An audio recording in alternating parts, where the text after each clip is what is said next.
When I was a kid, every summer my cousins and I would pour countless hours and quarters into a Street Fighter II cabinet in this smoky Minnesota pool lodge. My favorite character by a mile was what I would have described at the time as a wild-faced, half-naked sumo wrestler, who I now know was actually a kabuki actor and sento operator that just happened to be a rikishi. Later in life, I discovered the real Ozumo E Honda was caricaturing, and found out I loved that even more than the fighting game version. But in retrospect, the fact that I even knew what sumo was at all at that age is kind of astounding. Sumo has this interesting place in the world's perception of Japan past and present. Like, of course Street Fighter had to have a rikishi. It's on the top of a traveler's mind when they think of Japan, right up there with neon lights, cherry blossoms, sushi, anime, and samurai. And this concept wasn't lost on the design team behind Street Fighter 2. According to Akira Yasuda, E Honda himself is an amalgam of different Japanese touchpoints by design. His name, Honda, was chosen because it would immediately be recognizable to foreign audiences as Japanese.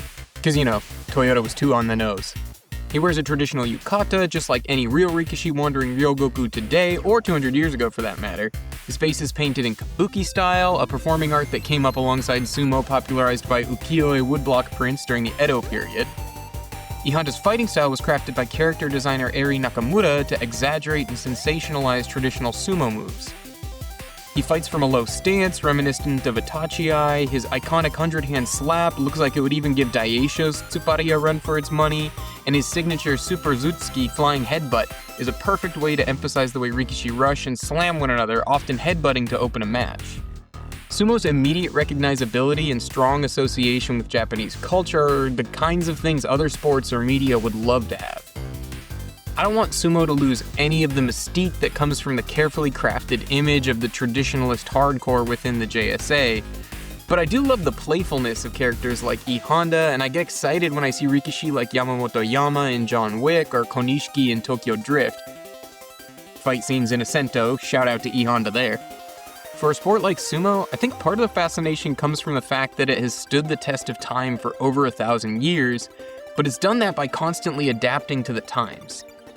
Sumo has lived through multiple generations, iterations, and visualizations, from a Shinto harvest dance to Buddhist temple fundraising to daimyo-sponsored bragging rights, and eventually a global juggernaut of a video game.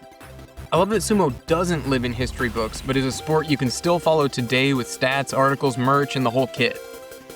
If a sport doesn't have relevance to the present generations, it becomes a sideshow like jousting at a Ren fair.